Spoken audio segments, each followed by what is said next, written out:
C'est aussi un plaisir pour moi de prendre la parole en introduction de cet après-midi et je veux en remercier les organisateurs, tout particulièrement la GRI.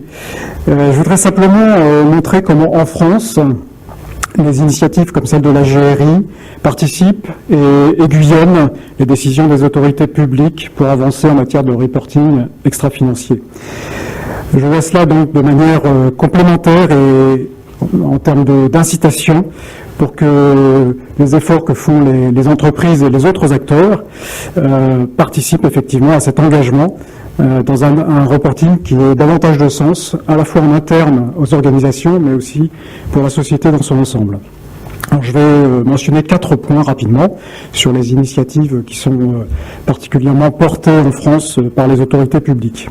Premièrement, depuis 2001, avec la loi de nouvelles régulations économiques, puis en 2010 avec la loi Grenelle, nous avons une régulation RSE, un dispositif opérationnel complet, avec depuis le début de l'année notamment un arrêté qui prévoit l'accréditation des organismes tiers indépendants chargés de vérifier la qualité de ce reporting extra-financier.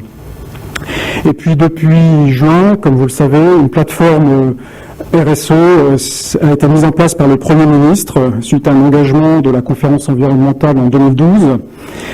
Cette plateforme regroupe toutes les parties prenantes. Elle s'est donnée récemment un président, des vice-présidents et un programme de travail. Donc je cite les 3 sujets à l'ordre du jour du programme de travail de l'année. La RSE, premièrement, la RSE, levier de compétitivité et de mise en œuvre du développement durable pour les PME. Deuxièmement, les implications de la RSE dans la chaîne de valeur. Et troisièmement, comment améliorer la transparence et la gouvernance du reporting extra-financier. Donc 3 sujets, comme vous le voyez, particulièrement d'actualité. Alors deuxième sujet de portage que les autorités publiques,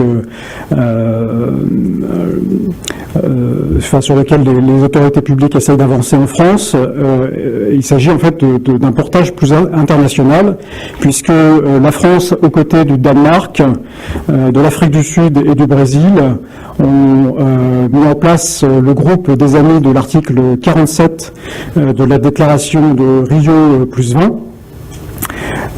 Justement, cet article 47 qui cherche à promouvoir la responsabilité sociétale des entreprises au niveau mondial.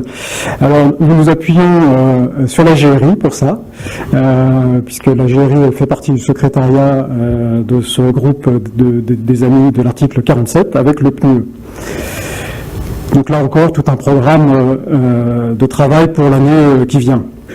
Troisièmement, en France, des réflexions sont aussi en cours pour améliorer l'insertion de la RSE dans l'orientation de l'épargne financière, en particulier pour la transition écologique. Et là, vous venez de voir qu'un projet de livre blanc sur le financement de la transition écologique a été mis en consultation la semaine dernière. Et parmi les chapitres sous revue dans ce projet de livre blanc, il y a tout un tas de considérations sur la RSE et comment effectivement la RSE peut jouer dans cette dimension de l'orientation de l'épargne.